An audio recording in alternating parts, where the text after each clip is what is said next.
Bwana Yesu asifiwe, wapendwa watazamaji. Ninawasalimu nyote katika jina la Bwana wetu Yesu Kristo. Karibuni sana kwenye somo hili la leo nimewaandalia.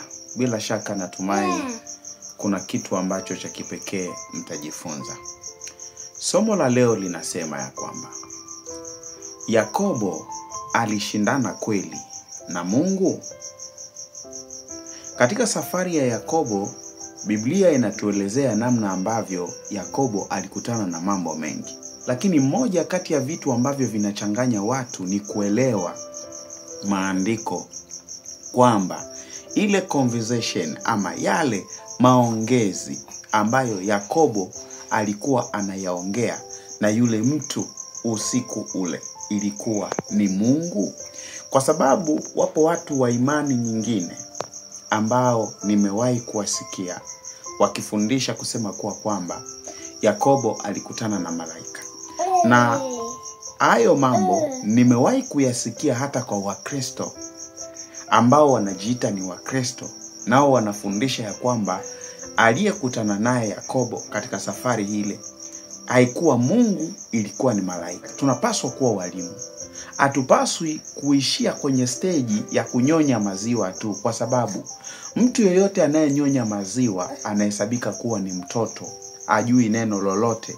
Kwa hiyo watu wengi bado wamebakia kwenye hiyo stage ya kunyonya maziwa.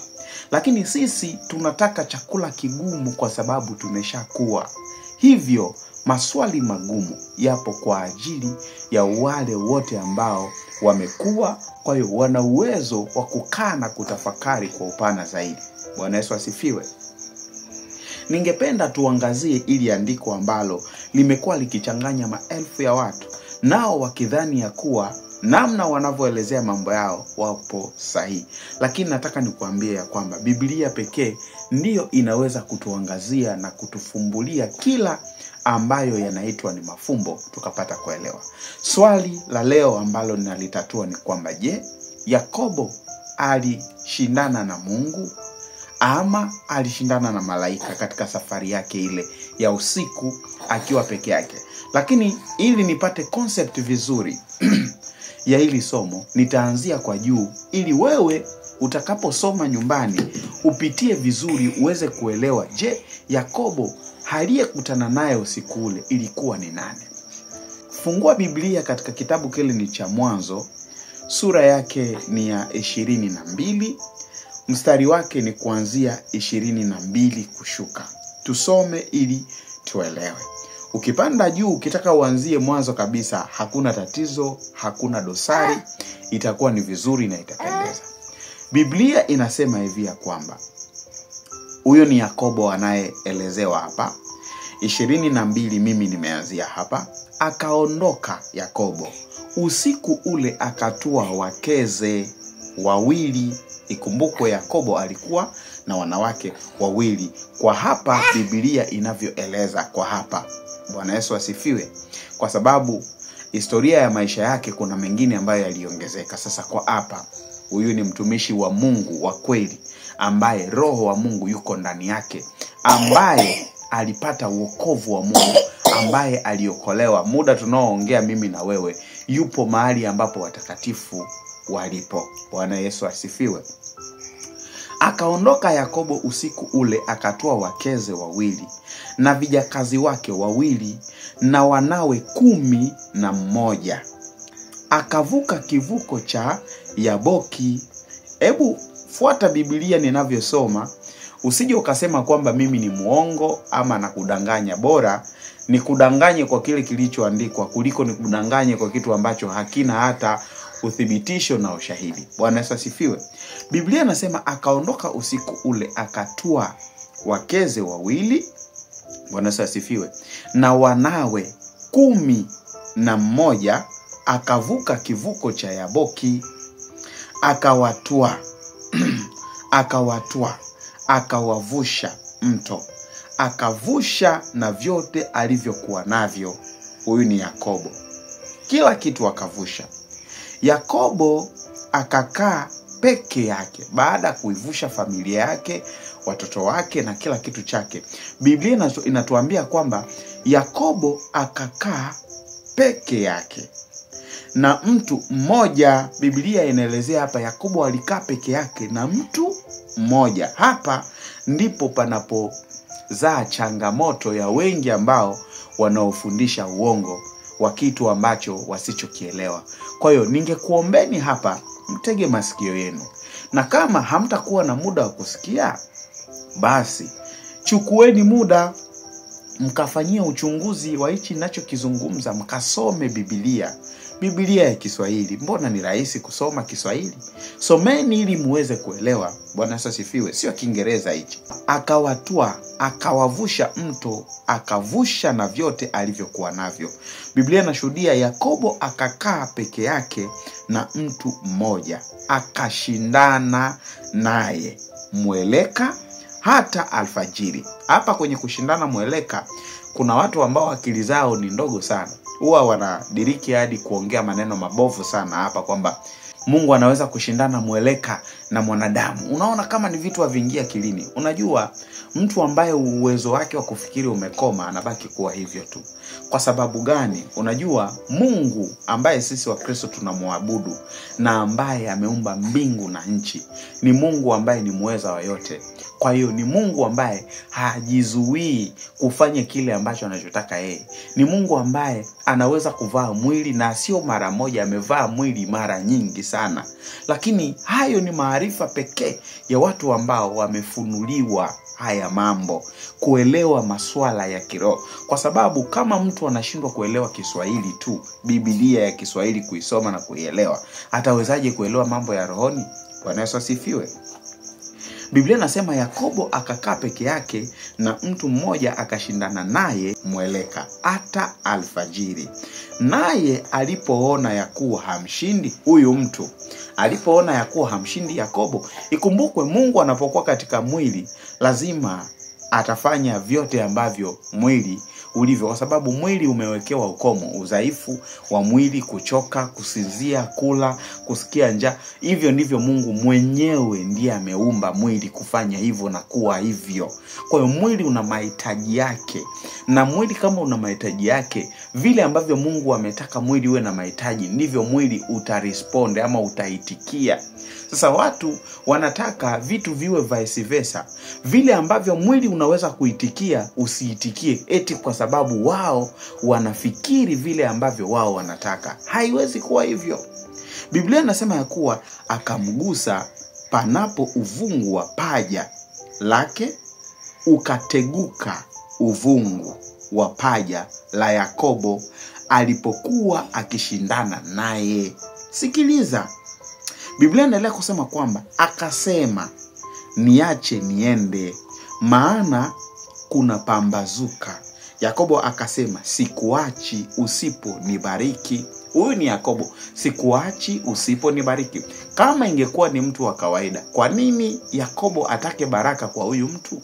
Manake ni kuwa Yakobo alielewa tayari kwamba hichi kitendo na huyu aliyeko mbele yangu, hapana, si mtu wa kawaida. Na mpaka wakashindana ama wakaelekea huku kote Yakobo kumng'ang'ania, kulikuwa na maongezi. Ndio maana huyu Yakobo akagundua ya kuwa huyu aliyeko mbele yangu anaweza kunibariki. Sijui unanielewa, lakini utaelewa kwa sababu andiko hili liko wazi, limejieleza vizuri sana, ili wewe upate kutambua ya kuwa Yakobo alishindana na nani. Bwana Yesu asifiwe. Biblia inasema hivi, akasema niache niende, maana kuna pambazuka. Akasema sikuachi. Huyu Yakobo anasema sikuachi usiponibariki. Huyu mtu akamuuliza Yakobo, jina lako ni nani? Akasema Yakobo. Unajua kuna watu wengine mpaka nashangaa sana. Kuuliza kitu haina maana kwamba haukijui kitu. Unaweza kumuuliza mtu kitu ili umfundishe hicho kitu, sawa, kulingana na vile atakavyokujibu. Sawa, unaweza kuuliza kitu ili wewe mwenyewe tu kupenda kwako upate kitu fulani. Haina maana kwamba eti kila swali ambalo mtu atauliza atakuwa hajui.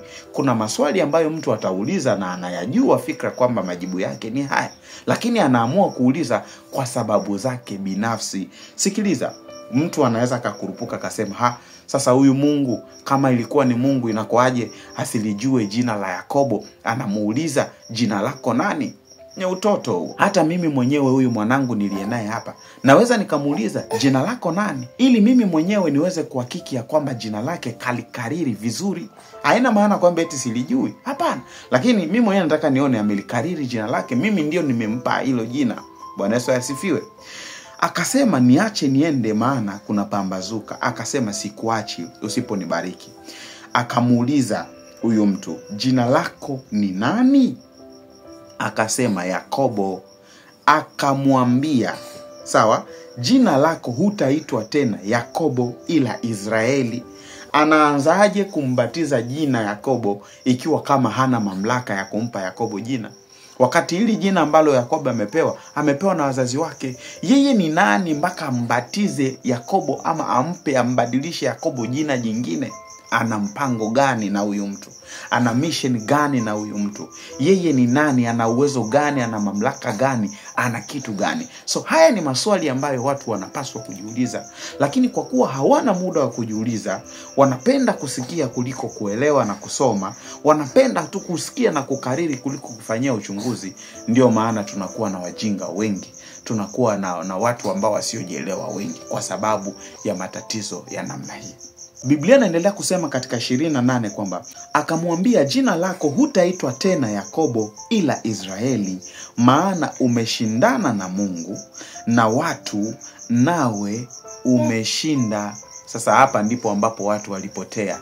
Lakini acha tushuke kidogo ili upate kuelewa ambacho nataka nikuambie hapa.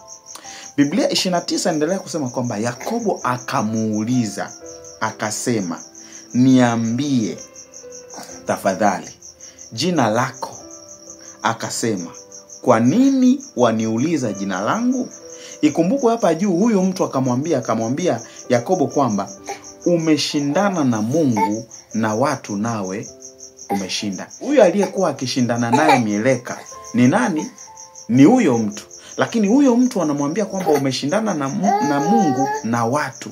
Maana yake kwamba watu wanashindwa kuelewa kwamba Mungu anaweza kuvaa mwili na wewe ukamwona kuwa huyu ni mtu. Biblia inatuthibitishia kwamba Mungu ama Yesu Kristo ndiye mzaliwa wa kwanza wa viumbe vyote. Sasa mzaliwa wa kwanza wa viumbe vyote, manake alikuwa na muonekano gani katika kuzaliwa?